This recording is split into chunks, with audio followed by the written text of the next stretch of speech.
Drawing, you are fake. Everyone knows. There you go. Now, thank you for responding, Gyro. There you go. We're the ones that are fake. Yeah, you're right. Says the Peking wok owner. Allegedly.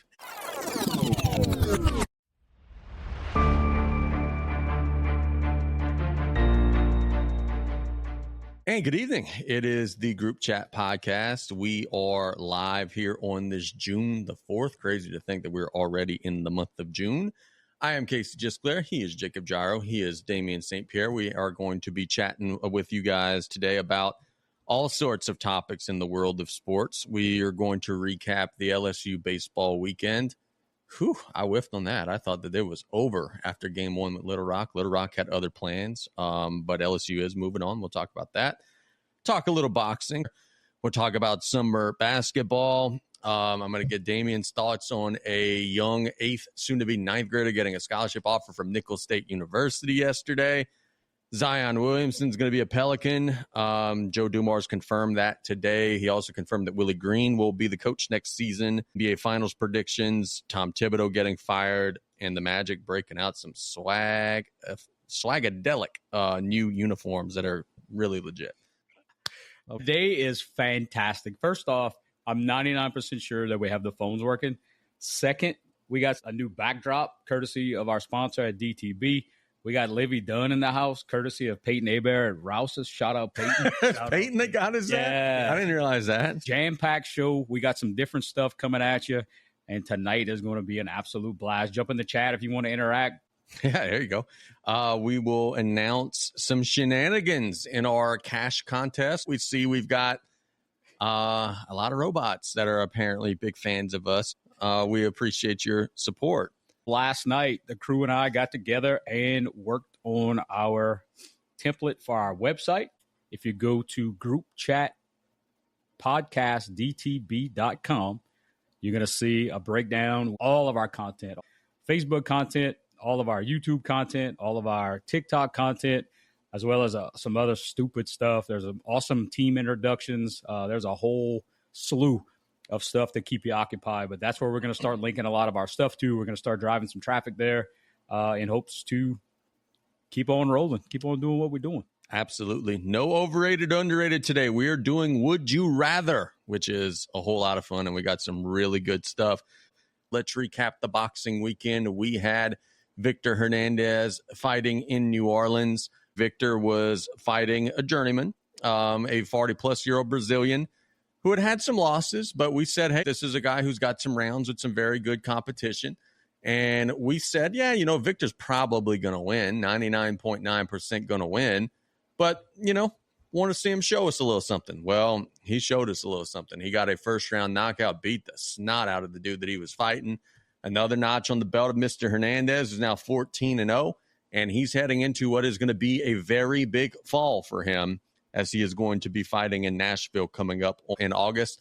The one thing that stands out to me about Nashville, though, Damian, 10 rounds. I don't know if we've ever seen Victor in a 10-round fight. Leads me to believe it might be a pretty big fish coming in and taking him on. Shout out Woosai Johnson back on the card in Nashville. So that leads me to believe what that may look like. See, I hope I'm not the one fighting Woosai Johnson in that card after the things that I said about him on this show. I mean, if they pay me enough, I may get in there. We'll see. I don't know. Yeah, see, I'm all right with that. Yeah, Victor did exactly what he needed to do.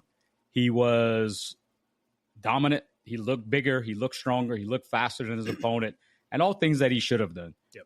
But a minute, 28 seconds, anytime you get somebody out that quick, that's exactly what you need to be doing. He had a tremendous crowd. I saw multiple Facebook posts of videos and people taking pictures. It's an event. And Metro looked like an awesome venue. They had the LED boards going around the whole ring. They had the music going. It was pretty special. And if you go to Group Chat Podcast DTB, you could see the minute, or actually probably 40 seconds of the fight, because I think that's the only one our correspondent, Du Fonseca, decided to film. Oh, we're naming him today? We didn't name him on Sunday. We said we're keeping him nameless. But we didn't have mics on Sunday.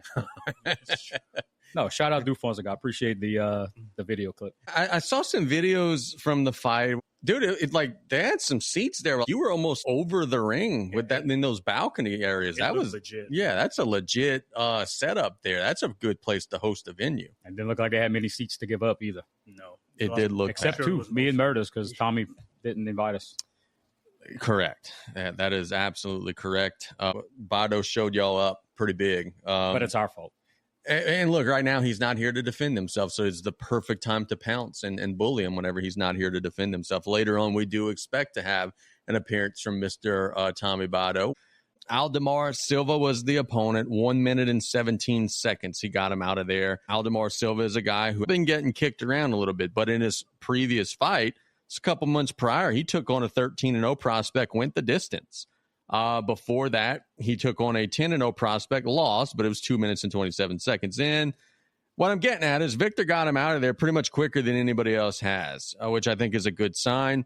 Damian, how impressive was the level of impressive for Mr. Hernandez? I think he did exactly what he needed to do at this point in his career against an opponent like that. And anytime you get in the ring, you can't look at records, you can't look at age. You got to just go and get your job done. And he did exactly what he needed to do. He's on the up and up. 14-0 is a very pretty record, and they're looking to build, and they're looking to get something pretty quick in his next fight. As long as he's staying active, it really doesn't matter who he's fighting. The thing in boxing, either you're building your record and you're not getting as much money, or you're taking chances and you're going to make some money. Right now, Victor's in that stage of he's building his record and is exactly where he should be and doing exactly what he needs to do.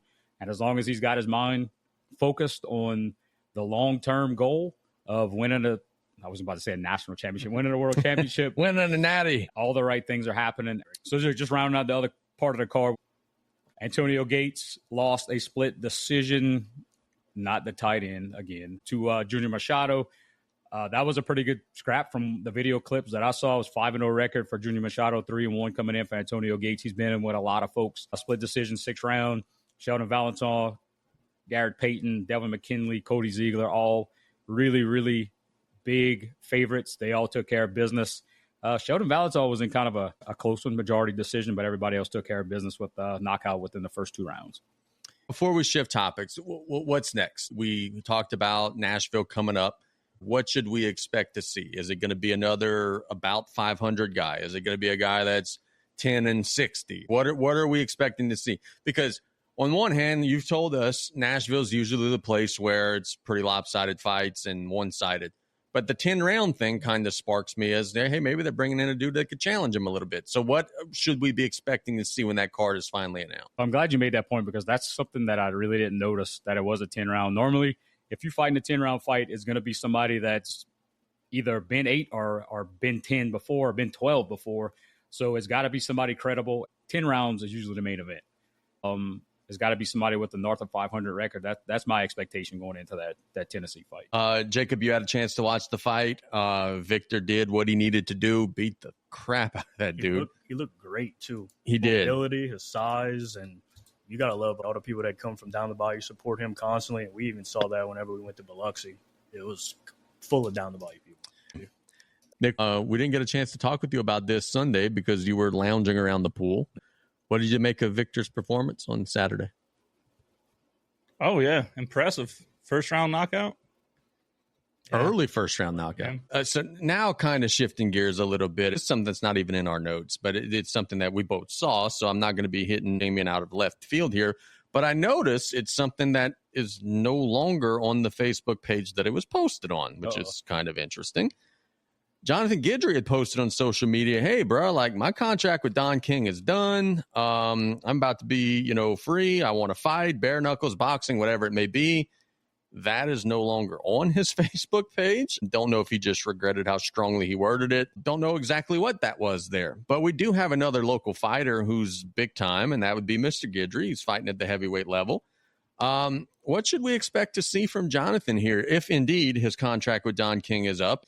Is he going to do something other than boxing the bare knuckles? If you were advising him, what would you tell him to do? But look, he's a dude who's 21-1-2, just beat Stavern a couple years ago, has been getting, kind of stay busy fights, been knocking the crap out of people. What would be your advice to Jonathan to try to get him to stay busy and stay on the winning track? I didn't really want to say what's the first thing that came to my mind because I think he's topped out. And I'm just being real. He was born in 89, so that puts him at 35 years old, I believe. That's getting up there in age.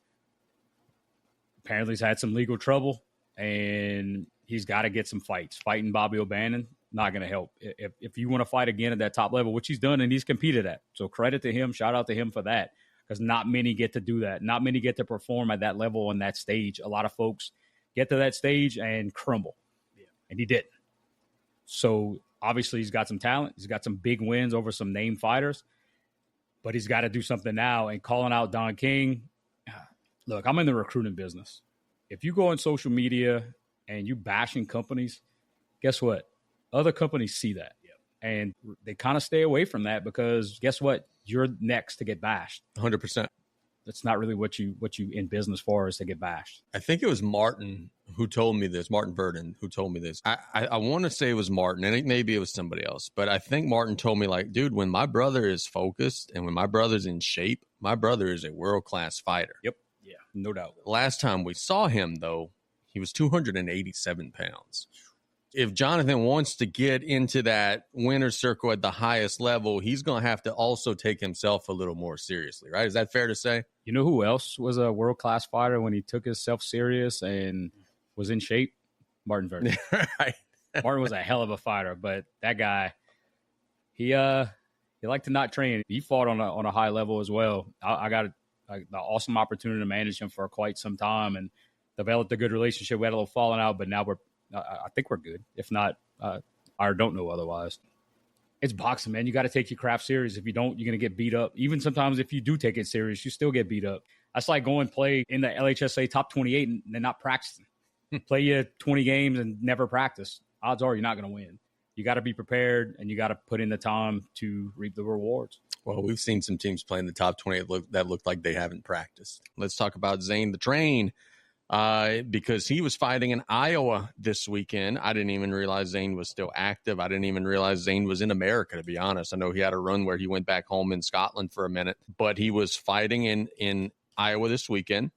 And we talked about this on Sunday's little pop-up show that we did. He looked good for, I don't know, about 90 seconds, 2 minutes, then just gassed out and just started looking like an NBA player's flopping all over the place, falling out of the ring, and they got beat up. Grover Young beat him in second round KO.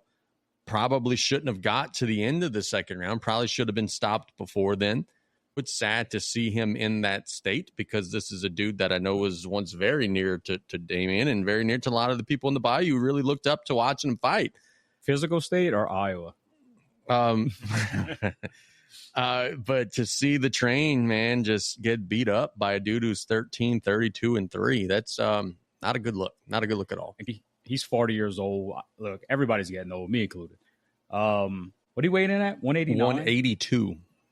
Dude's legit 8 pounds bigger than me right now, which is insane because I knew the dude at 157, 160, and I knew myself at 350. I guess that just a problem that balled up. So he probably didn't train the way that he has. The age got to him. The inactivity probably got to him. And then we talked about this off air. Grover Young was 268 pounds at one time. Ran into a buzzsaw. And in the post-fight interview, he's talking about it's the first time in his career that he really takes a fight serious. He's lost 70-plus pounds. And the guy was in tremendous shape. Zane knocked Young down within 45 seconds of the fight and looked like it was going to be just a walkover. You don't get up from that type of shot if you're not serious and you're not in condition and you're not ready to go. Young got up like he just tripped. Yeah. And he got tagged. Yeah. If you go back and watch our first live from Sunday, if you want to see it at the 53-minute mark, you could see the first round of that fight or portions of the first round of that fight and see exactly what we're talking about. Well, it looked good. It looked like classic Zane from the first minute. Yeah. Then, yeah. But he did fly through them like 4 times. Why was he continuously trying to draw a foul in the ropes? Like, he was trying to shoot free throws. He'd go into the ropes and then, like, flail and... That's his game. When he gets tired, he goes back to the ropes and just tries to let the So that's his gimmick? The ropes were so loose. Yeah. I mean, if he doesn't knock you out in the first 2 minutes, he used to be able to go like a lot of rounds, but like when he started getting older and out of shape.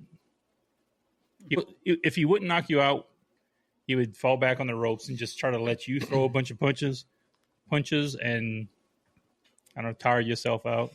But once he gets into that situation, it's never a good situation for him. I think he has a feeling that, okay, I'm going to let this guy gas out. I'm going to take a little rest, and then I'm going to come back and finish him off. But it usually doesn't get to that. It's a shame. Zane and I had some drama. He probably asked you for money at some point because you knew me. But like, I really care for the dude no matter what he does. We spent a lot of time together, and it sucks to see him go down this road. But look, credit to him. Dude's probably spent X amount of time in Iowa, and he was a main event, and he had a freaking fan following. People just gravitate towards him, and everywhere he goes, he's going to have a fan following no matter what. I wish him the best, but, bro, don't get back in the ring. We done. Yeah. Honestly, I hadn't heard that name since it was probably like 6 or 7, and he was fighting at the Centroplex. I knew he had been active, and he did some stuff overseas lately, and I know that he had, fought Travis Scott. Not that Travis Scott. In Baton Rouge, which that was a big win for him. Travis Scott was 18-0 at the time. It's another guy I managed. All right, when was the last time Zane was under the label? What was the last fight? Hammock. We annihilated Hammock. You could have brought a hammock to the ring. So let's assume that the fight at Quest Arena, the big 12-round fight, let's assume Zane wins that fight. It was close. I know it was close. Yeah, looking at what would have been next, really? Would he have been fighting the best of the best at 156? Like, what would have been next at that point? I don't know what his record was. Probably like 18-5 or something, or 18-4 or something like that. 2. It looked like he had 2 losses. Okay, so probably 16-2 or something like that. That would have been big because there were some promoters in the building. We're always looking to get signed. Obviously, I'm not a promoter. I was a manager, so we're always looking to get signed. We probably would not have taken that Anthony Greeley fight because that dude, he has got a backwards record, but he's very... I say you barely beat him. Yeah, he's very much a scrappy guy that can win. If you look at his record, he's beaten some really, really good guys. We probably would have taken that Will McIntyre fight. If Zane was in better condition, he would have whooped Will McIntyre. He gained 16 pounds in that 1 year between. Yeah, so that was strategic. Okay. Will was a bigger fighter, but we thought that we could beat him. And Will was older at the time as well. Will's awesome, dude. He's a police officer on the North Shore. He actually was the security guard at one of our games at Nationals, and I got a chance to talk to him. We win that fight. You looking at a ranking at that point, and who knows, man. Opportunities like that is why you get into boxing, to be able to play in that area. And to think, like, it wasn't that far away. Like you said, the quarter fight was close. The fight with McIntyre was close. It wasn't that far away from being a very realistic thing. Crazy. To be honest, I don't know how. And I guess because it's Cleveland Quarter, it was his state commission. There allegedly may have been a failed drug screen after that. Well, he announced his retirement after the fight. No, not on his side. Oh, yeah. I see. Yeah. Allegedly. Hey, real quick before we jump off the boxing bandwagon, last night we had ran a couple stories on our Facebook and now on group chat podcast, dtb.com. Oliver McCall fought last night. Oh, Jesus 60-year-old Oliver McCall, which we have been talking about, the elder statesman, still, for whatever reason, wanted to fight. He fought to a draw last night. Guess where? Nashville. Tennessee. He won on one card, lost on another, and was drawn on the other side. His opponent, Carlos Reyes, 48 years old. Winless in his last 14. Been knocked out in 8 of those. It's crazy, man. Crap boxing. And then 0-11, Marco Lara was TKO'd in 48 seconds as well. Oliver McCall, please. Like, if this is a money thing, start a GoFundMe, dude. Like, there's gonna be some of your fans that are gonna support you. It ain't worth it, bro. You're gonna die in that ring, man. No. It would be akin to like Mike Tyson not doing just a Jake Paul fight and becoming an active boxer again. Oh shit. Okay. Yeah, he's a 60-year-old man who used to be good, but just... I feel like that's kind of where, seems like, isn't that where boxing's kind of headed for the most part? YouTubers and old men. Yeah. YouTubers and old men, it's man. Just a money grab. People see how much money they can make off of it, so why not? About approximately how much do you think an Oliver McCall fight is worth? 20 grand? 25 grand? Absolutely not. On that 10 card? Grand? No way. 5 grand? Less. That was a 6-round fight. You talking max, at the maximum level. And there's no way this happened. $2,500. That's the max. Well, why is he doing it? Then that makes it even sadder, man. Probably back in my day. I'm gonna get on my uphill to school both ways soapbox. For a casino fight, you were lucky to get $200 around. For a show small like this, what they call that a club show, $100 around. Jeez. So anywhere from $600 to $2,500 is my educated opinion. And they don't make like an exception. Like, hey, you were a former world champion. We'll give you a couple $1,000s on top. Sure, of it. if you could draw, but a 60-year-old Oliver McCall, what is he drawing? And I think they have a built-in crowd there, so I don't think they have to pay. But a guy like Shannon Briggs, he may be fighting. Yeah. He's got a market. I don't know. So Shannon Briggs, what he's 53? 50 something. So 50 some odd. So he's going to be fighting in July. I think one of the first weekends in July. His opponent has vanished. Oh, so like disappeared? Well, on box track, not like the mob, not like he just escaped from a New Orleans prison, disappeared, right? Yeah, you just have to go live on Facebook after that. After you escape. We're gonna talk about that too a little bit later on. Wait, one went live? Oh yes, I did not see anything. I haven't been the one who's the most easy to find. You would think the one with the face tats has been going on Instagram Live and stuff, and they still can't catch his ass. Let's talk about something here. It's kind of a bright topic, and I see it's actually breaking news here. 10 minutes ago, Vanderbilt forward Journey Johnson just got an offer from Incarnate Word. Emmy Ingram has an offer from Nicholls State University. Nyla Lyons has offers all over the place now. Austin P, I believe, was the latest. She also has a Nicholls offer. Chicago State, yes, 100%. London White has an offer now from Nicholls State University. So I count Stewart, Johnson, Emmy, London, Nyla. 5 players from our area have Nicholls offers. When you count Journey and Nyla and some of the others, that's players that have Stewart has multiple offers as well as players that have multiple offers. I've been covering girls basketball in our area since 2009. I've been watching it since the 1990s. I don't know that we've ever had a situation where it feels like every team has one player that's like generating college interest. And it's freaking awesome to see, quite frankly. The boys' side's a little slower because, frankly, the boys' side, it's hard to get in. The NIL has kind of crushed everything there. The girls' side's a little easier to get into the club. It's going to be an awesome girls' basketball season watching all of this talent, man. And how about the young ladies, London White? She plays 1 week of summer league. She's coming from Houma Junior High, plays 1 day of summer league at the Nicholls team camp. And Justin Payne's like, yeah, we got to have her. Yeah. Offers her after a day. Like, dude, you coached against a lot of these kids. You watched a lot of these kids. This is freaking incredible, man. It's awesome to see. It's going to be awesome to have to face a D1 offeree 3 games in a row. We faced Emmy on Saturday and Sunday. We're going to face London on Saturday afternoon as well. Beautiful. Yeah. If you get an offer, you automatically got to play against the Flash. But no, shout out London. Been playing against her for years now. Great kid. Yes, she. One of the awesome things, all these young ladies getting offers, it's all fantastic human beings as well. And that's part of the reason why. That's part of the reason why is because they do have their books in order. If Justin Payne right now is going and looking and saying, hey, let me look at this London White, and he goes and looks at the transcript and sees 1.4, he ain't offering her. These are kids that are great students. They're great kids. They're the type of kids that when you go and you shake their hand and say, hello, I'm Coach Justin Payne, they're looking at you in the eye. They're not looking at the ground. They are very respectful people in addition to being incredible basketball players, and that matters a lot. These are kids not making asses out of themselves on social media, nothing like that. They're good players, but like Damian said, they're really, really good people as well.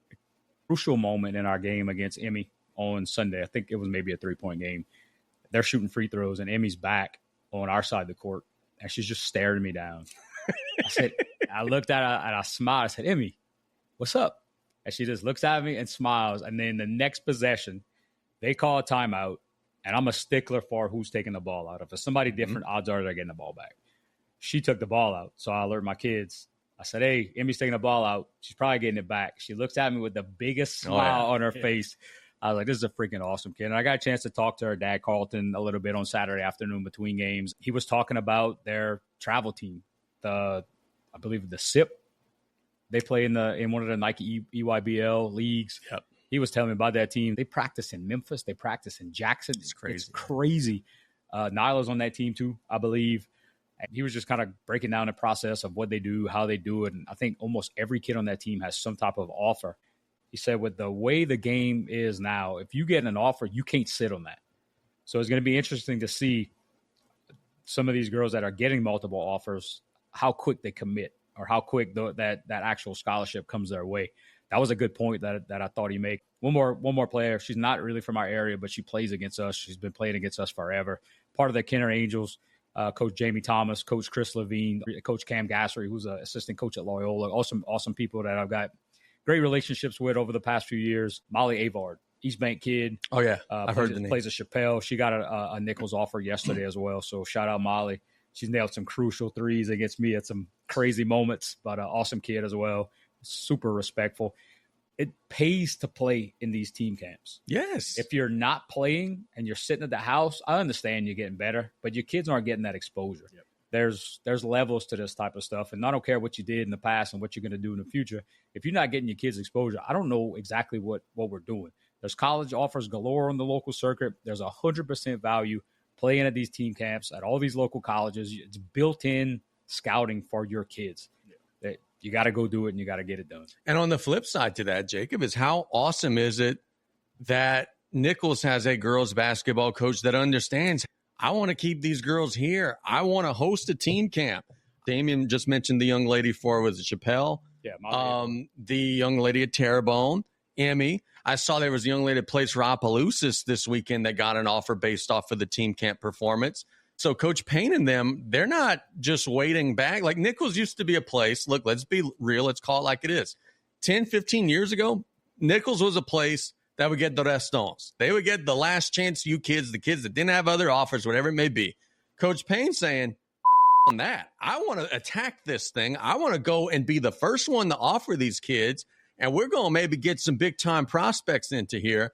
And instead of maybe scouting somebody else playing at the Northwestern team camp, why don't we just have our own? And I think that that's an awesome thing that they're doing, and they're getting great exposure and building great relationships. It's an awesome thing to see. And that's on him.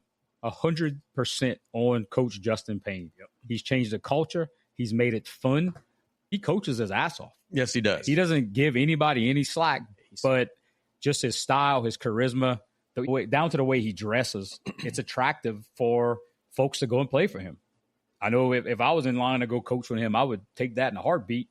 The energy level at practice must be insane. Yeah. And it's just an awesome place to be. The culture is great at Nicholls State University on both sides right now. Yeah. And that kind of goes back to the original point. I mean, that just kind of speaks to the growth of just women's basketball down here in general. Because like you said, you can't remember a time where there was that many local schools with that many offers way before their senior season even starts.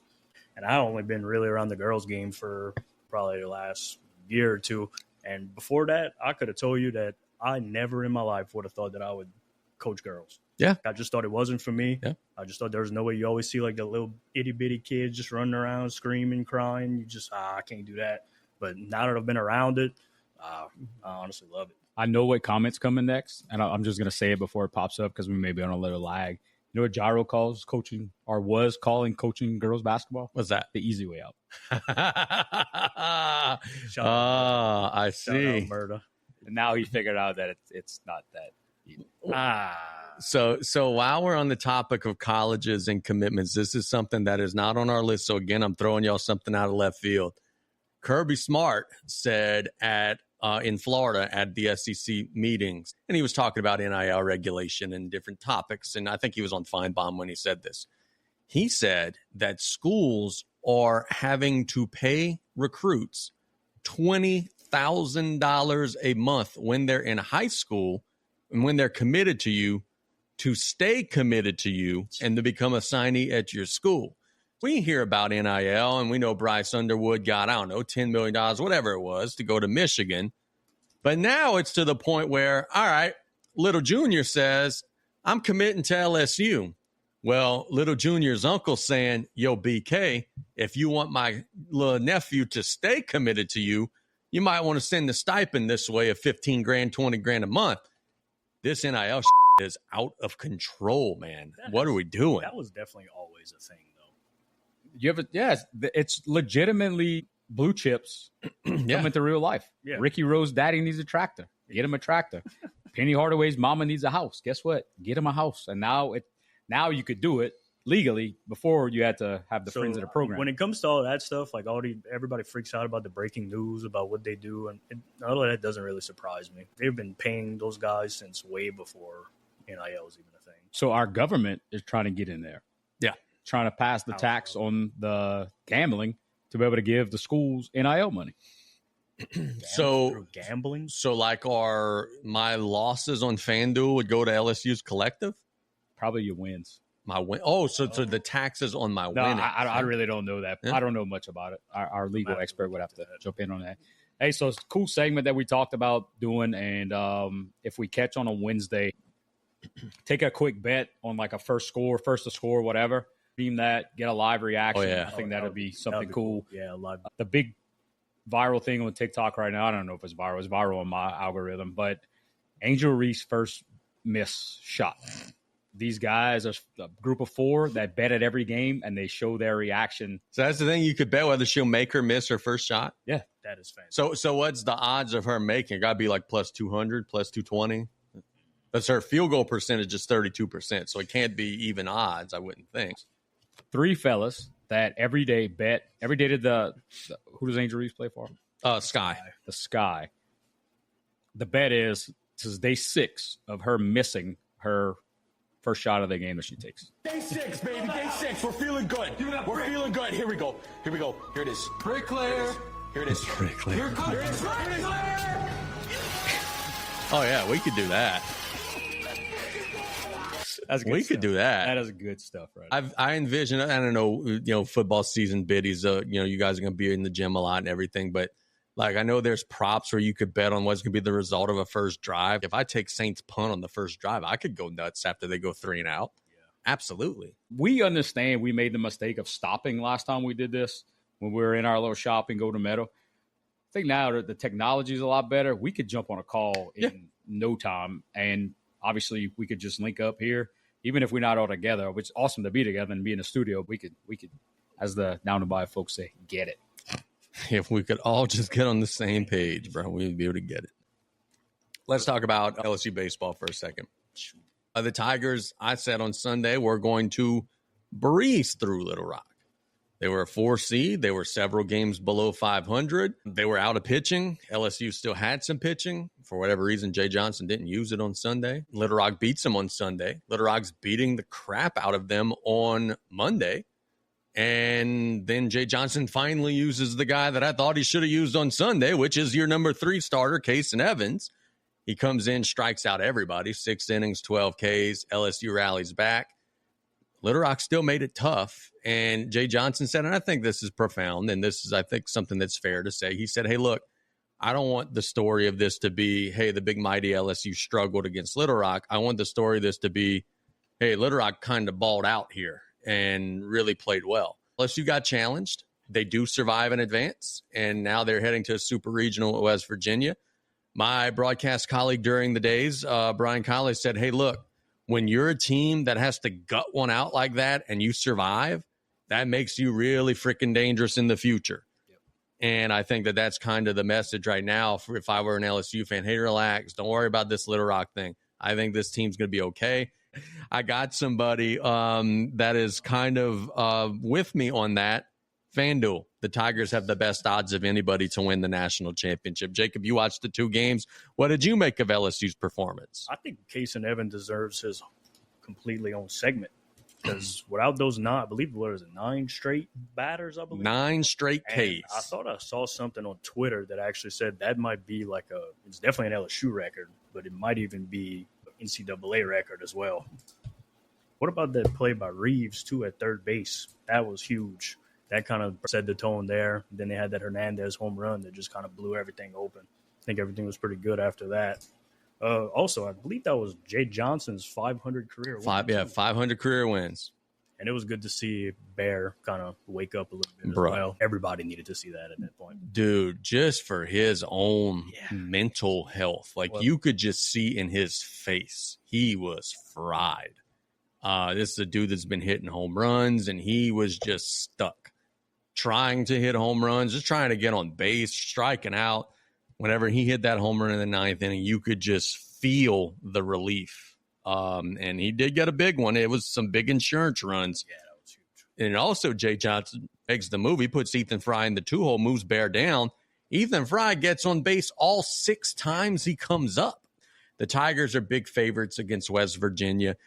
The regional round was always going to be the most challenging for LSU because that's where you got to play the most games. Super regional, at the most, is going to be 3 games. You got enough pitching for 3 games. In Omaha, yeah, you got to play a bunch of games, but it's spaced out. You don't have to play every day. There's days off, whatever it may be. So I really think, much like FanDuel, and they agree, LSU is the best odds. I'm not telling you that they're winning at all. That's not what I'm saying. But I am telling you that you could take the Little Rock thing and you could kind of flush it a little bit because I do think they're in a good shape going forward.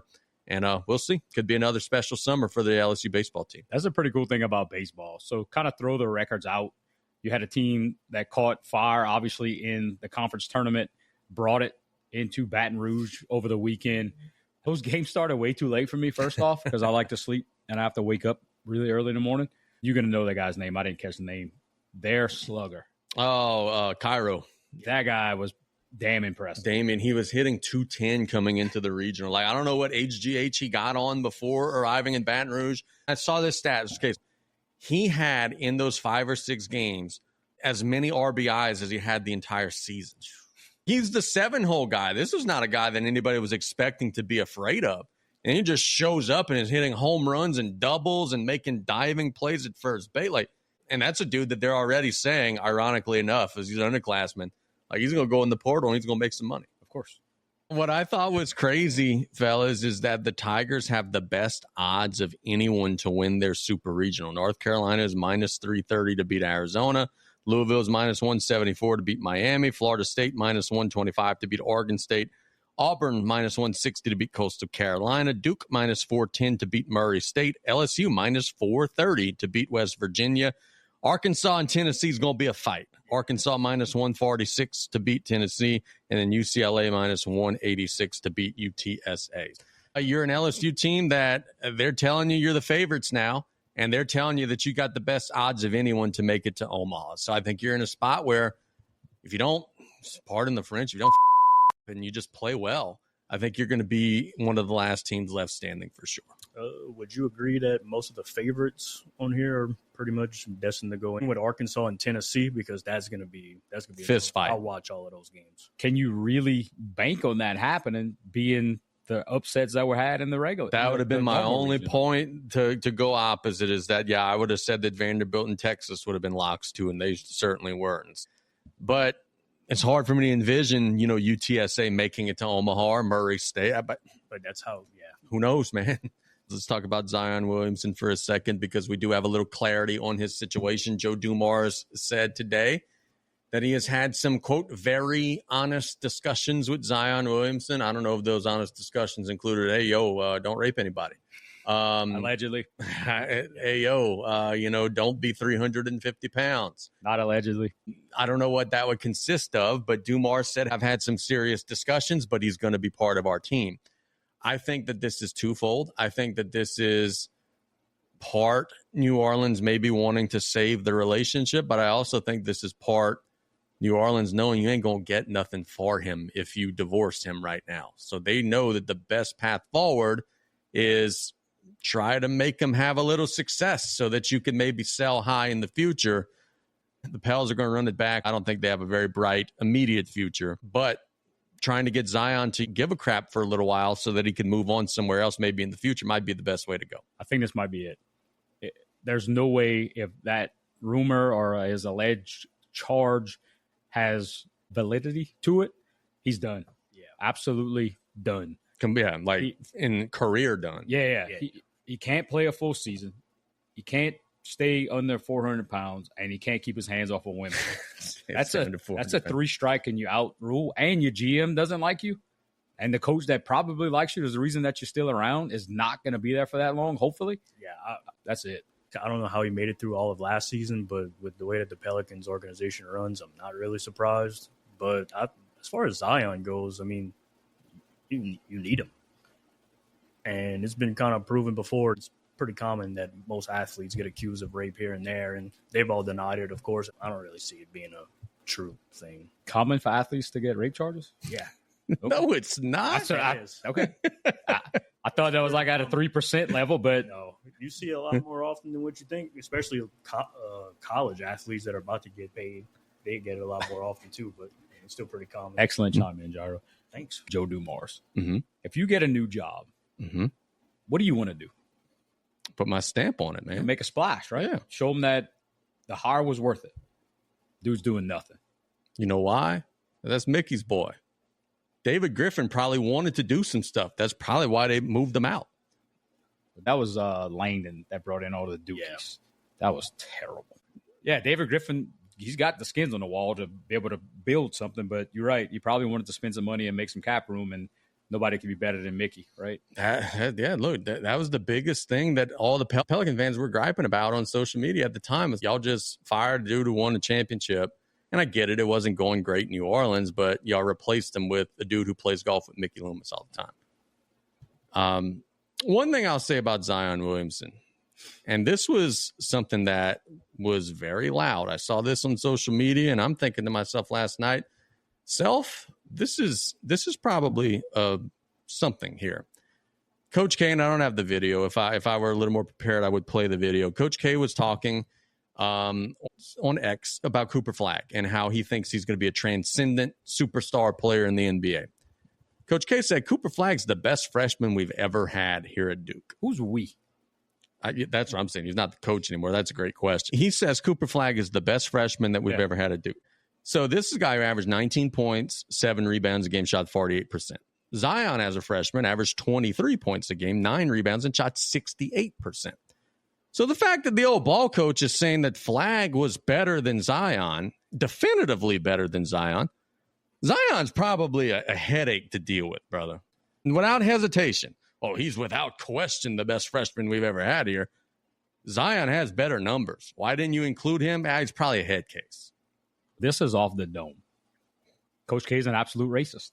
Ooh, bringing it out. Hot take of the day.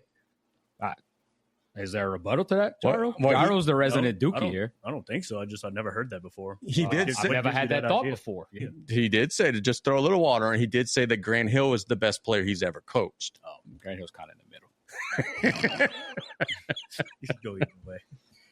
Okay. Coach K's a racist. Print the shirts. Yeah, Nick. but I agree with you. That's the only thing I can see because The numbers don't lie. don't lie. Zion was a better freshman than Cooper He Flagg. was an absolute freak. I think Cooper, like from the tape wise and looking at it, like just from pure basketball skill, he's the better player. But Zion was definitely the bigger pull.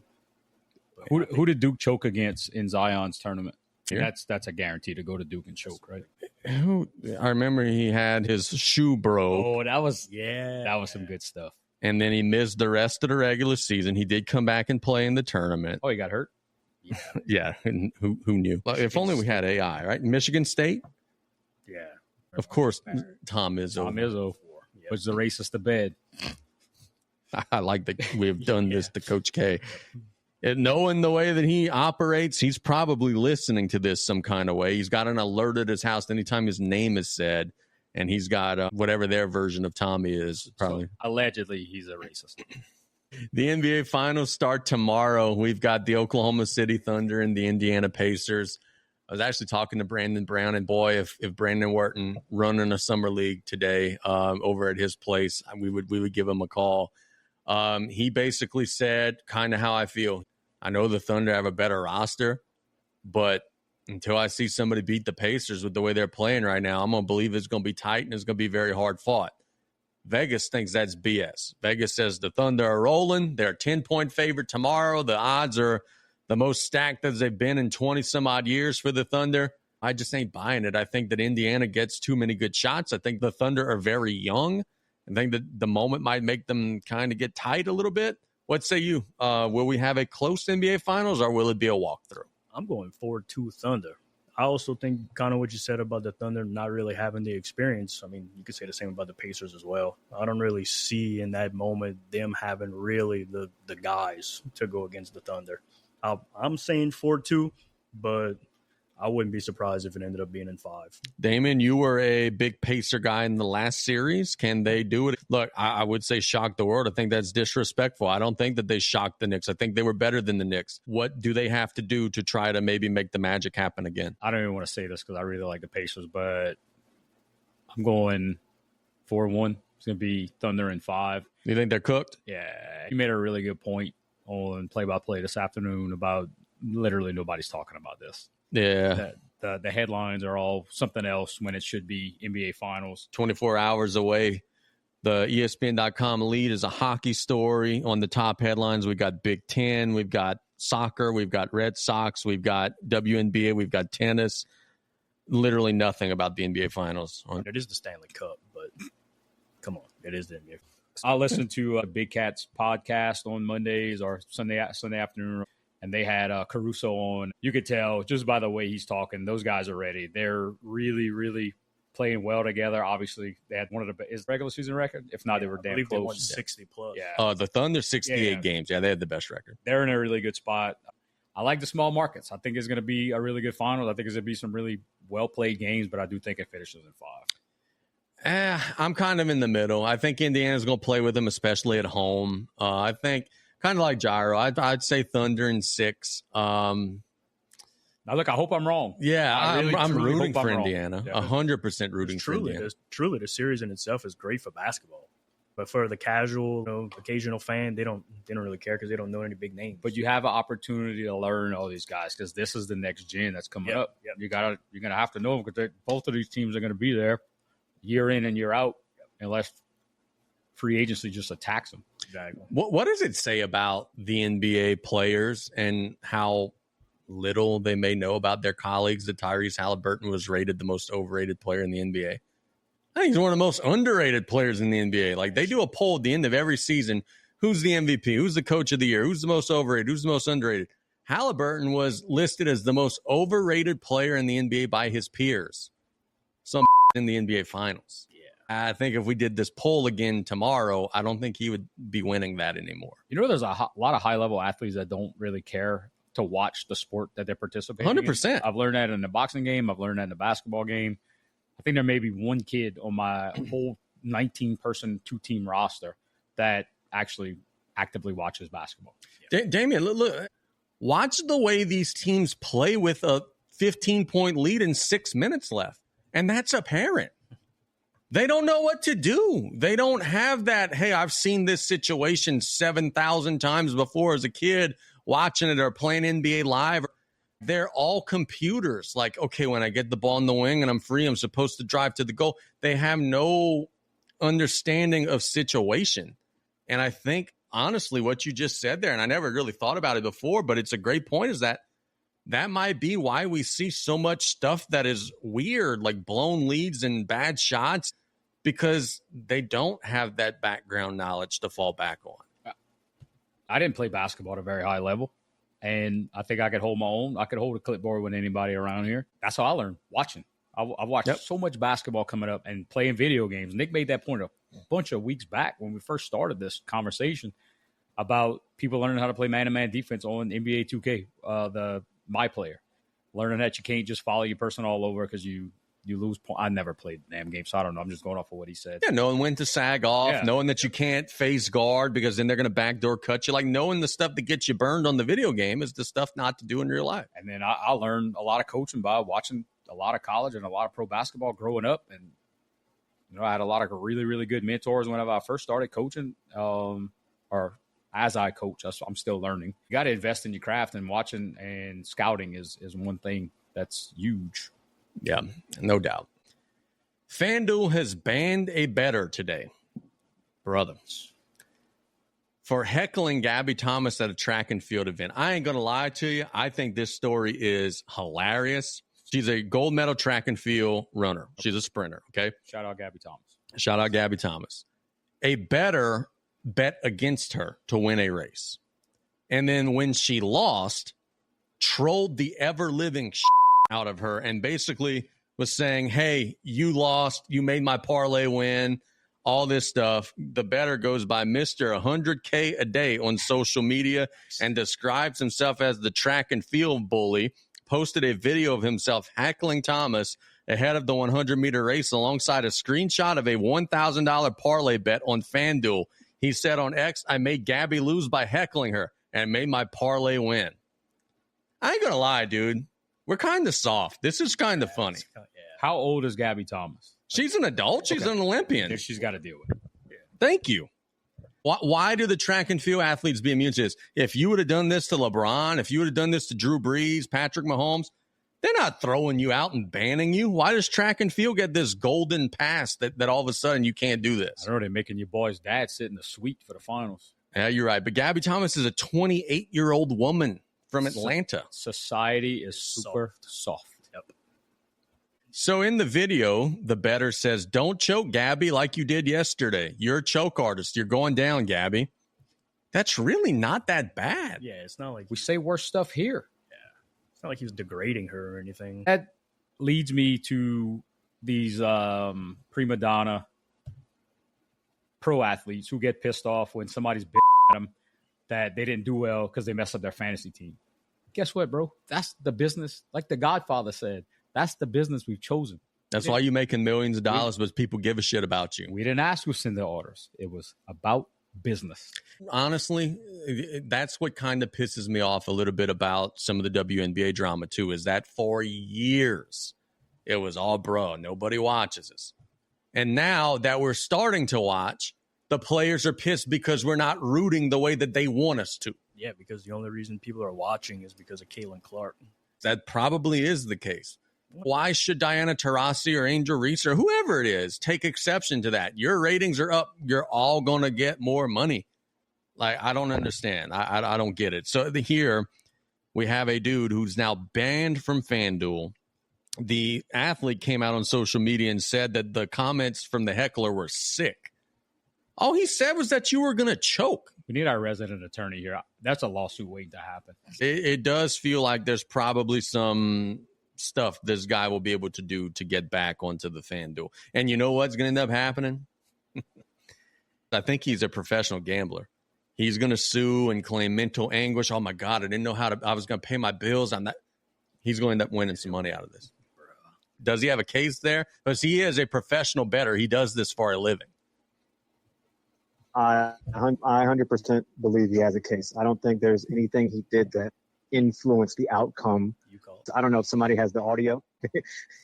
So he was on video, like calling her a choke artist, saying she's going to lose. Now, he's not offering her part of the winnings, but on the video, he shows his parlay card like it was $1,000 parlay bet. And then after, he's on X basically saying, hey, I'm the guy who caused my parlay to win. You know, I made her lose, whatever. But he wasn't tripping her during the race. He was just heckling her before the race. Yeah, I don't think they have a leg to stand on. I don't know why they would cancel that bet if he's just yelling from the stands. Now, if it's just strictly with FanDuel, I don't think they have an argument. If he was kicked out of the thing, that's a whole different story. But I like his chances of some kind of legal action on this, not nullifying his bet. So Casey made a point earlier, Tommy, about suffering.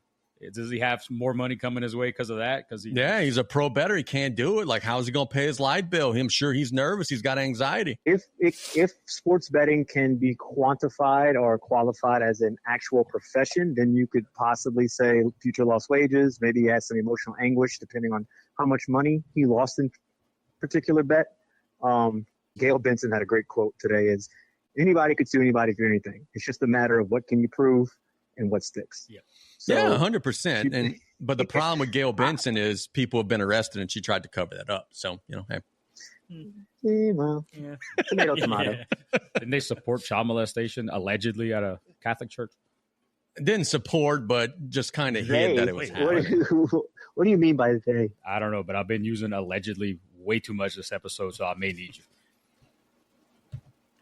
Livvy Dunn is looking pretty sharp in the background here.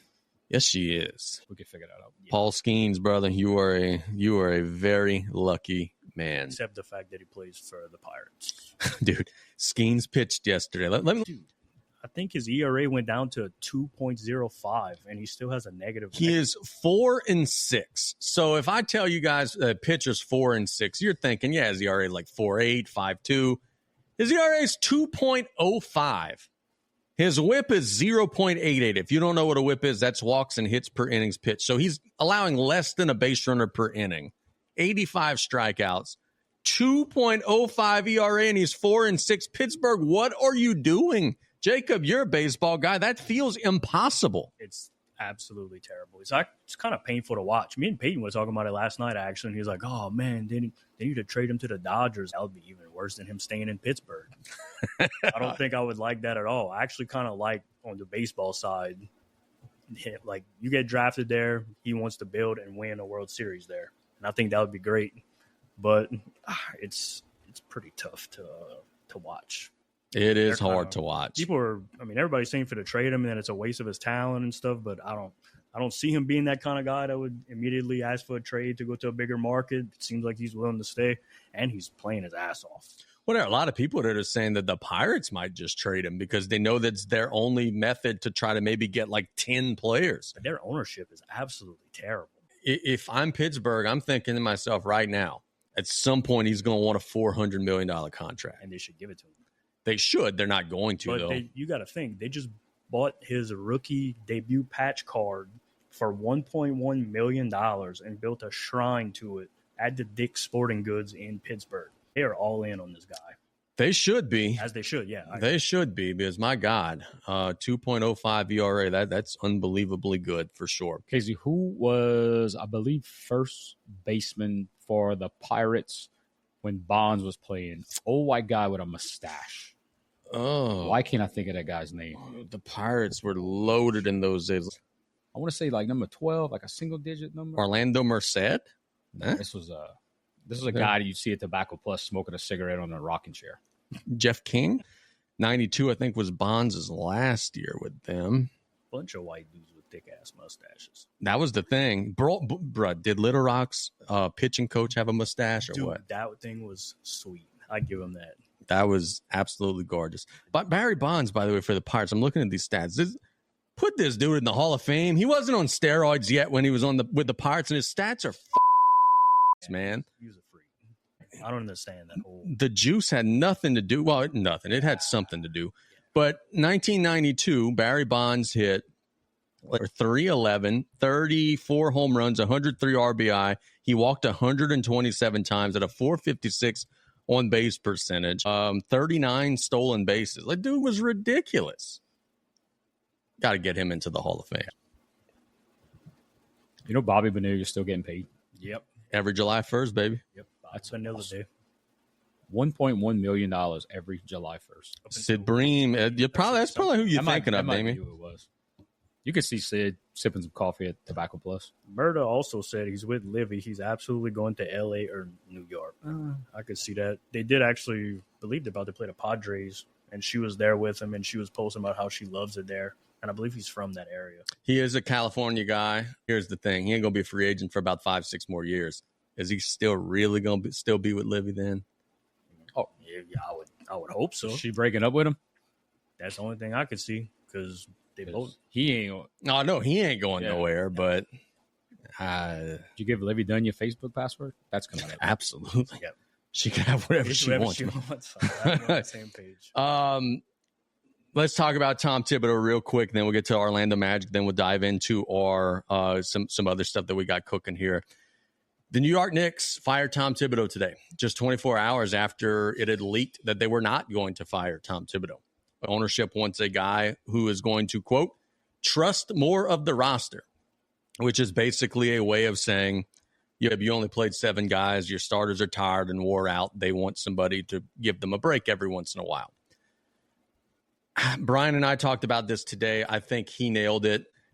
This is Mike Malone. This has been in the works. Mike Malone is a New York City guy. Mike Malone is unexpectedly available. It feels like this is something that they had planned as soon as Malone went down. Hey, if Tibbs don't win the chip, we're bringing in Malone. You read between the tea leaves. But who are you to make this move? Oh, I'm with you. I think it's a mistake. Why did the Knicks think they deserve better than making it to the Final Four? That's what I'm saying. I don't school us on this. 25 years since the Knicks have made the finals, the conference finals. Yep. You're going through 17 and 27, 21 and 83, 60 and 104. Man, that Jeff Hornacek era must have been nice. Kurt Rambis era of 9 and 19. Shout out Kurt Rambis. Shout out Kurt Rambis. Like, who are you at this point? Yeah, you got a historic franchise that's done great things in the 40s. That was fantastic. Then you brought in Patrick Ewing, couldn't win. And now you're bringing in a guy, a tough guy, that probably doesn't celebrate this month like his center is. And let's talk about reality. You think you better than where you are in 2025. Remember when they had Derek Fisher? I'm looking at that 40 and 96. Ugh. The Knicks used to be a laughing stock. Yeah, like this is the best team that they've had in a long time. Definitely since Carmelo. I didn't know Don Chaney coached. Yeah. The pros. There's a lot of whispers that if Malone tells them no, that the guy on that list, their Jeff Van Gundy would maybe go back. He's got to go home. I don't see why Mark Jackson does not have a job in the NBA. I've been saying that for years. I don't understand why he doesn't have a job. He probably raped somebody. Ooh. All the owners are racist. That's why they're not hiring. Allegedly. Malone, got to be, huh? Highly shocked if it's not. Oh, absolutely. New York guy, the odds on FanDuel minus odds, it's got to be him, I think right? That's actually like the 5th or 6th straight coach of the year that gets fired the following year. It's crazy, dude. Shelf life, there's no loyalty in the NBA whatsoever. Tibbs is going to get a job somewhere. Yeah. Bring him to If he wants it. Yeah, I say if he wants it for sure. I mean, he's 67. He may shut it down at this point. I can't see him doing media because he's always furious and doesn't have a sense of humor, but you never know. Speaking of being better than what you are, his hairline needs to go. Like, just go with give it. Up, dude. Yeah, just go with it. Put some sunscreen on there and go with the shiny dome. So did you see they asked Rick Carlisle about it, and he thought it was an AI-generated meme? He didn't believe it. I didn't think it was real either. I didn't either. That was a situation like when Luka got traded. I was convinced that Shams' Twitter had gotten hacked. Even after I had seen that it's actually his account, I'm like, ain't no way, bro. Somebody from India hacked his account and is playing tricks on us. Trying to win $250. Trying to win $250. No way. Wait, now that we're on that topic, do you think that was a ploy by the NBA to get them the first pick? Oh, my God. Luka? Yes. You're not a podcast listener? We covered that ad nauseum. Adam Silver said it was not today. Adam Silver's full of shit. It absolutely was. Oh, they actually asked him about it? Oh, yeah. They asked him. He's like, hey, I'm glad the Mavericks won the lottery. They were trying to win. They weren't tanking. They were doing it the right way. The odds are the odds, and they got rewarded. And yeah, he said all the right stuff, but come on, man. Same thing went after the Pelicans. They traded Anthony Davis. They won the lottery. Let's talk about the Orlando Magic new uniforms, and then we will get to our What Would You Rather. That'd be a perfect time to bring Tommy onto the show. Magic breaking out some new uniforms. I was a huge Orlando Magic fan as a kid. Shaq and Penny, that was my stuff. Tracy McGrady, Grant Hill. Now they breaking out these new uniforms, and it feels like they're not going to be throwbacks. It feels like that's just going to be what they're going to wear now. And they rebranded the uniforms. They did the logo. Everything was rebranded. That's what's up. Now, the next thing they got to do is get rid of their Duke superstar, Banchero, and then we'll be good to go. He's good. I ain't going to lie. He's a good player. See if this works. Are these new Orlando Magic uniforms, are they the best uniforms in the NBA? If they aren't number one, they sure as hell ain't number three. Okay, I've never heard it explained like that, but I follow what you're saying there. Do you think anybody from the Magic that wore those jerseys was maybe right outside of that jersey era? Do you think it's possible that they participated in a dunk contest and turned their jerseys inside out? I really don't think that's possible. I also don't think that Scott Skiles is going to come back anytime soon and drop 30 assists either. That was not an echo. That was a stutter. Just FYI. Don't call them out. We got breaking news. Go ahead. Tiana Stewart, Vanderbilt Catholic. We were mentioning her earlier in the show as having a Nicholls offer. She has just committed to Nicholls State University. JP, baby, making it happen. That is awesome. A local girl committing to Vanderbilt Catholic. That's big time, brother. Good stuff. Carlton nailed it. You got to commit early. You can't wait and possibly get your spot taken by an NIL person. If you want to know what the type of player that Tiana Stewart is, she's a point guard. She won the shot put at the 4A state championship track meet. She's strong as a mule. That is an awesome, awesome news piece. I'm super happy. jacked up. That's awesome. Let's do a new segment here. What would you rather, or what could you do better? This is taking the place of overrated, underrated. We might jump back into overrated, underrated at some point. We got to keep it light. I think I got 7 questions. It'll spark some good debate. So the first one, and chat, feel free to play along. Would you rather have to introduce yourself to every stranger with your 8th grade ICQ name or your Ken Ramsey bragging board username? Gyro probably has no idea what Ken Ramsey is. Nope. But Tommy Thibodaux was a 5-star athlete. On Yes, he was. And I thought he was going to Duke. And I was so disappointed the first time I saw him play. What the hell is Ken Ramsey? Ken Ramsey. I have no idea why you would think I was going to Duke, because that's horrible. Because something tells me Damian and Nick and them put a recruiting profile on the side that said you were going to Duke. I don't know if that was us that did all of that. It was some of it. Yeah, absolutely. I don't remember my Ken Ramsey bragging board username, but I guarantee you it was hilarious. So, Hunanator?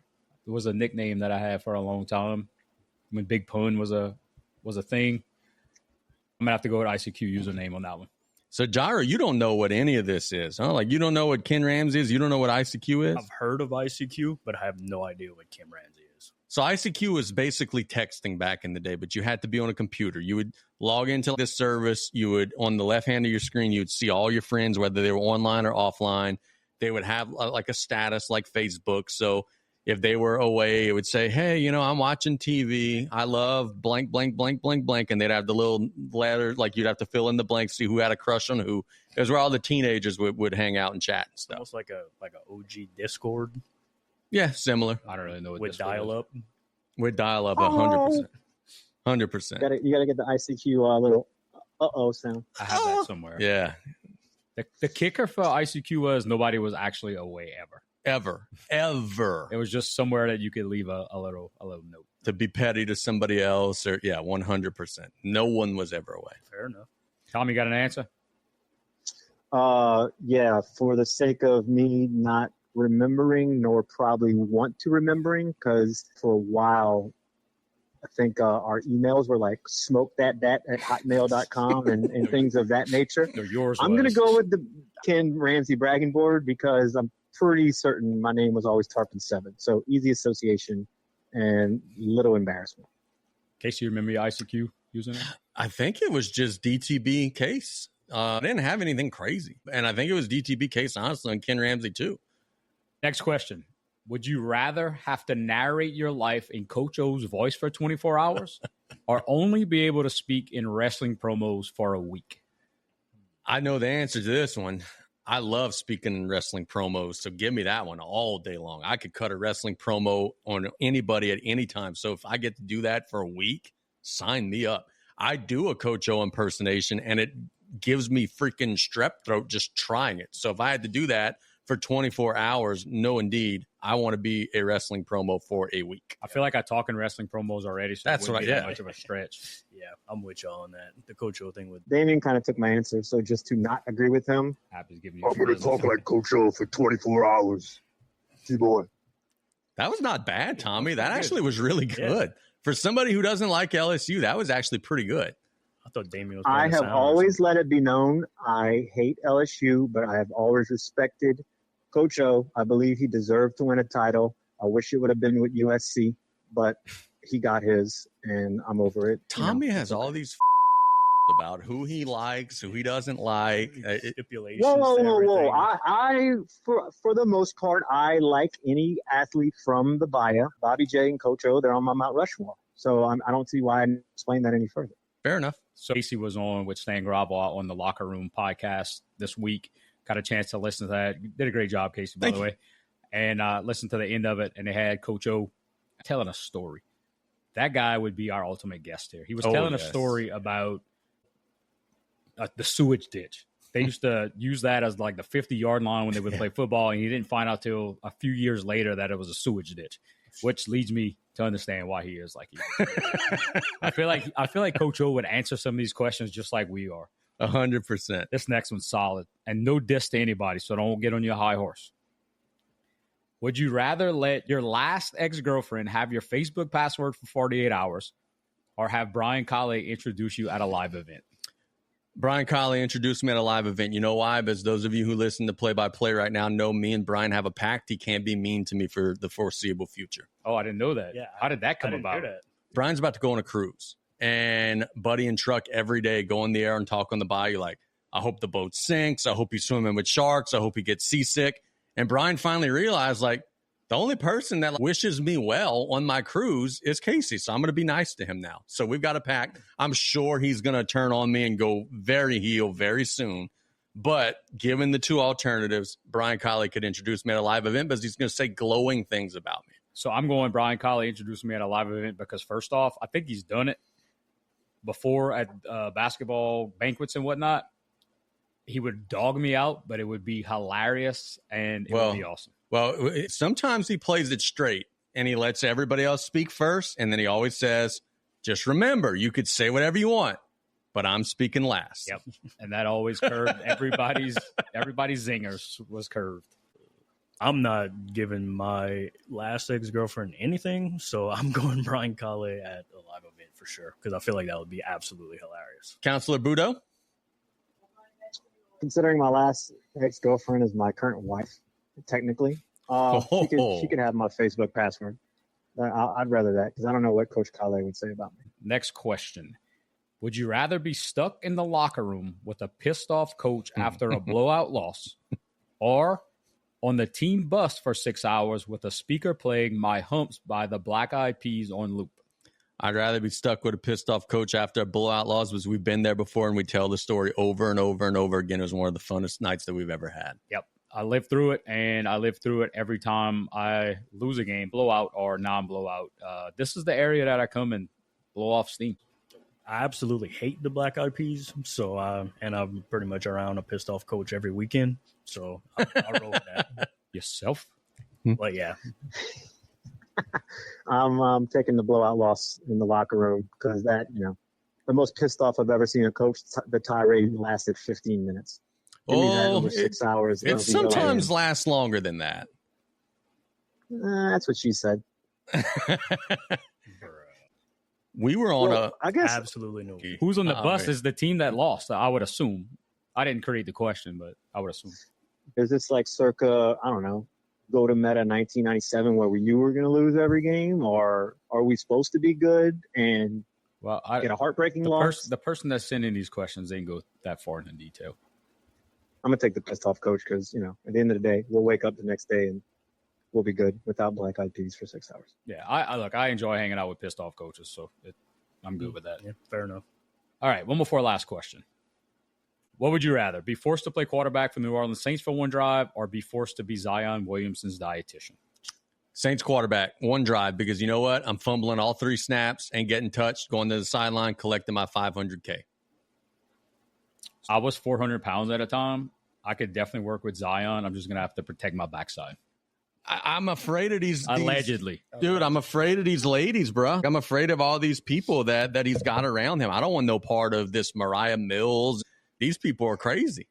Yeah, I'd have to go quarterback for the Saints, too, because if these guys that are getting paid professionally to try to get this dude on the right diet plan can't do it, I definitely can't do it because I might leave and go get McDonald's after this. So don't want to do that. I'll take quarterback.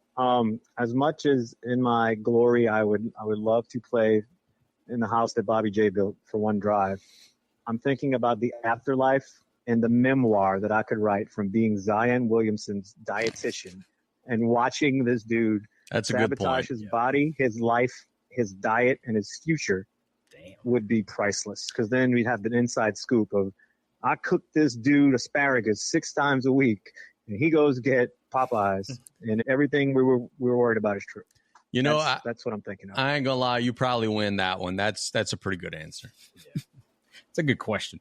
So if you were a hot dog, would you eat yourself if you were starving?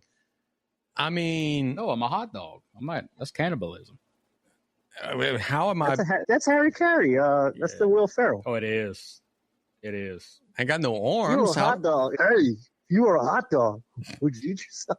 Freaking Tommy, the dude of 1,000 voices. Yeah. Frank Caliendo over here.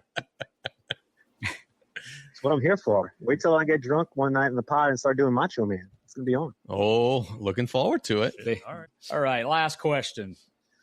This is actually a serious question, I believe. What do you have a better chance of doing? Sinking a 20-foot putt at Augusta on the 18th green or making a PAT in the Superdome during a live game? I ain't doing either very often, but the way that I kick, I'm never getting the ball over the lineman. So I probably could one time out of 100 red ass and make a 20-foot putt at Augusta. I'm right there with you. I'm not doing either one of them, but at this point, I got a better shot at making a putt than I do kicking a freaking field goal. I feel like Tommy was a good kicker. Tommy, were you ever a kicker? Does seem like a kicker. Absolutely not. No? But give me the extra point over golf any day. Oh, okay. You know who was a kicker that didn't get much love? Keg. Really? Oh, really? Yeah. Huh. Keg could probably be money at like 25. That's a real thing? I don't know if he did it I guess that. anywhere out of his backyard Yeah. whatever, but I thought you meant like he actually kicked. I mean, he actually kicks, just not in games. Oh. Shout out Keg, boy.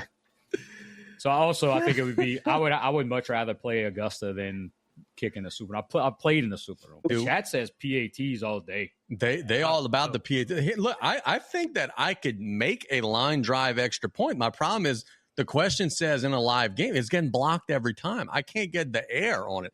And it's a 35-yard field goal now. I can't do that. That's true. I didn't even think about that. There's no way. I can't do that now. People underestimate like how. What if you line up in the swinging gate though, and the whole line shifts to the left or the right, and you and one dude? Hey, let's do this challenge from our first ever Lil Games outside challenge. Casey kicks field goals. Nick does backwards half court shots. Let's do it. Best of 5. I could get us into South Lafourche. We could do that. I'll take Nick in that one. So He does that I get pretty 5. Gyro, I told you on Sunday, practice Nick, different person than when then something's on the line. Yeah, So I'll still take that over Casey kicking 5 field goals. So I'm imagining Nick producing some WWE vignettes, and he's making all of them. He comes out, his music hits, and just like throwing it into the stands, throwing it into the concession, and me red assing and barely getting one across. You're only gonna have to get one. Yeah. I could see that. An old extra point, I can make one. 35 yard, never. 35 never. yards. Yeah, the old extra point, I think I would. I still wouldn't make any, but obviously I'd have a lot better chances of kicking a 35 I'm yard. definitely not making that. Yeah, that's all. So, we got a but phone call. we're still talking about practice. If we were anybody or worth anything, Nick would be shooting half court shots at a live South Lafourche game, and Casey would be kicking at halftime during a football game as well. Because then it's real life action, and we'll see who's actually got it. Casey hates this. I see it. I see I it. don't want to get rushed. No, I ain't about getting hit. At halftime. Me and Damien are announcing. This idea is getting way worse. But as the more this goes. For charity. All right, yeah, that's good. Hey, by the way, we didn't even shout that out. We're giving money to charity, baby. We're giving money to nonprofits. We're going to be giving $1 for every South Lafourche first down. Myself, all the 4 media organizations I'm part of, Bayou Sports, Group Chat, Lafourche Gazette, Coastal Broadcasting. That's going to be $4 to nonprofits in our community every South Lafourche first down.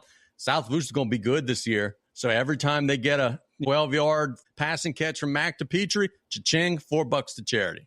When you asked me about that, I didn't even really think about it. But then I kind of was 20 first downs a game. Yeah, it's going to be about $200. We're raising about $1,000. Yes. Excellent segue. So speaking of $200, we did a poll this week and asked folks to share our post. And we are going to give away $1 per post, up to $250. Again, when you are participating in the share opportunities, make sure you are publicly visible so you could get credit for the entry. We had over 288 shares, and I could probably only see 75. So make sure you're checking that. But prior to coming on here, because we did close it out at 6 o'clock, it's $250. We got botted, which was still awesome because we got a ton of follows from it, so I'm not even complaining. We put everybody that was eligible. We put them on Nick's little wheel of randomness, and our winner of $250 is the DTB podcast by Bless Your Heart Nonprofit. Congratulations, Mr. Raj Jeanbon, Jure, Jeanbon Gyro, and all of that crew couldn't have gone to a better place. Nick's wheel got some validity now. He screwed me on all the NBA picks, but he definitely made up for it on that. So shout out Nick's wheel, Rajon Ball, Jure, all them folks. Get $250 coming your way via the group chat podcast, right out of Tommy's pocket. Right out of Tommy's He just doesn't know it yet. We got a special episode topic request. Coach Rafe plays on the South Lafourche Tarpon football teams today. I want y'all to do a show on the top Tarpon football players. We've discussed that. We need to do that. We need to do that maybe on a special Sunday show. We just go live and roll it and just talk some Tarpon football. So we actually have people listening to us? That's pretty cool. I don't know why. I got a special call in. Is this Mr. Donovan Hines? Oh, man. It is. What's up, Donovan? Nothing much, chilling. Donovan and I have been working on this as a surprise case. Absolutely. What's up, Donovan? This is Coach Casey, bro. How you doing, man? I'm doing good. How are you? Doing wonderful, brother. I've been very much so enjoying reading about you in the last couple of weeks, man. Super proud of you. Everything's been going well for you out in Washington. Tell everybody about your story a little bit, brother. So I come from a Coast Guard family. I move around a lot. Matter of fact, I'm not in Washington anymore. I'm in California. Okay. But yeah, I just finished up my junior year today. Yeah, there's really not much more to it. Okay, so talk us through it. Okay, you were here when you were, I think, 8, maybe 9. From Louisiana, where did you go? Where are all the places that you've lived? After Louisiana, I went to San Diego. And then after San Diego, after my 6th grade year, I went to Washington. And that was from 7th to my sophomore year. And I am in Alameda, California from my junior to my senior year. What's the high school that you're at? It's Encino High School. Okay, nice. What is y'all's mascot? We are the Jets. The Jets. Okay, good. So I got to know who I'm rooting for in your senior season, man. We were talking about this. A lot of your buddies that you played biddy with, Terrence, Meathead, all them guys, they're all still playing sports here. They're all still down the bayou. Terrence is breaking records on the football side. Meathead's the starting running back. All of the old crew is still playing sports. And, dude, I wish we still had you, man, especially watching these videos of you getting up and dunking and all this crazy stuff. You're still a heck of an athlete, brother. I appreciate it. It's just hard work and dedication. Hey, Donovan, do you remember your nickname when you were down here? Gold shoes. Hey. You still got them gold shoes? I got to bring it back. I don't have them now. I don't know where they at. I can tell you, little bro, you left a lasting impression on me, Coach Casey, Coach Nick. We talk about you all the time, man, and to be able to connect with you is pretty freaking special. I got to be honest with you. Yeah, no, I did not expect this at all. So you play football. Do you still play basketball? I know you do track. Like, let them know what all you play. Yeah, I play football. I play basketball, and I run track. And from what I understand, there's probably some opportunities to maybe do it beyond the prep level. Let them know, like, where you getting some offers, bro. I don't have any offers, but I do have interest. So I have interest from like some HBCUs, some like D2 schools, and I think the biggest D1 school I know of is Ole Miss right now. We're here in Louisiana. We're LSU fans. We don't like Ole Miss very much. Just be careful with that, all right? I mean, I'm just saying, free school is free school. No, 100%, dude. We're just messing with you, man. I tell you what, Donovan, if you end up at Ole Miss or wherever you end up, and I get a chance to go watch you play, I'll fly your school colors no matter what. 100%. We're making a little care package. We're going to be mailing you some stuff. We got some shirts for you, and we got some swag for you. We're going to be getting that your way. Look, I mean this. If you need anything, we got some ties to some schools out here in the South. If you need a good word from anybody, you got a bunch of coaches down here that would definitely vouch for you. Okay, bro?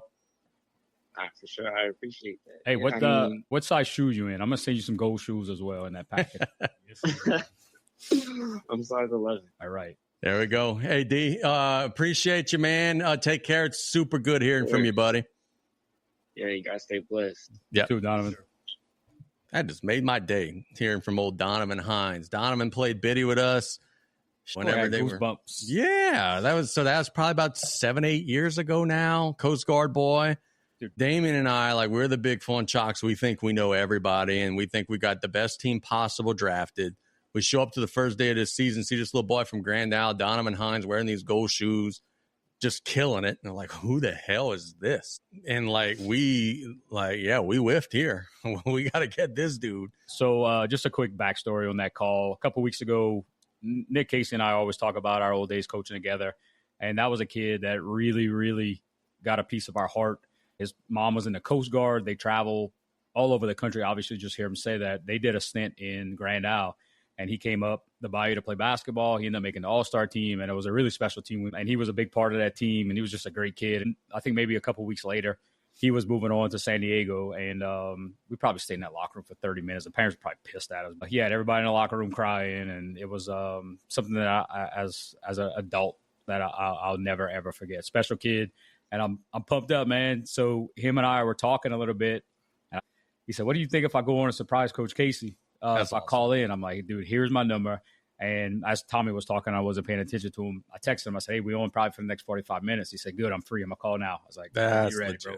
Happy birthday to me. That's awesome. That's wonderful. And look, as an 8-year-old boy, he had the bravery to get up in front of his teammates at the end of the All-Star season and say, I've been moving all over the place my whole life. This is the only place I've ever felt like I've had a family. At that point, yeah, I'm with you for the rest of your life, dude. So, yeah, we're rooting for Donovan. I was giving him crap about Ole Miss. If he goes to Ole Miss, I will wear the red and the blue. Maybe blue. Whatever color. Lane Kiffin puts on him, I'm wearing it. And we wish him nothing but the best. Great kid doing great things out there in California. That's the reason that you coach. Now I'm lucky enough to be with my family because my kid plays with me. But before, I was investing a lot of time. People were giving me a lot of crap. What are you doing? That's the reason that you do that, to be able to connect and make an impression on the youth and hopefully do something positive for him. And the fact that he's 17, 18 years old now, calling in and he still remembers us. Yeah, he still knows. We all gave him a signed basketball before they moved, and he still got it. It's in his room. He took a picture now as an adult. He still knows and looks very fondly back on his time on the Bayou. And whoo-wee, BJ, I wish we had him here because that would be a wide receiver. That'd be a small forward. That'd be an animal. That'd be legit. We want to thank everybody for listening to today's show. It was an awesome show. We covered a lot of different topics. We got off the rails, but that's the beauty of it. That's what we do. We will be live again next Wednesday, and we're going to drop in over the weekend sometimes, and we're going to be popping up all over the place throughout this summer. So keep it on the group chat. For Nick and Jacob and Damien and Tommy, this is Casey signing off. Thanks so much for listening. It's been the Group Chat Podcast. Oh, I agree.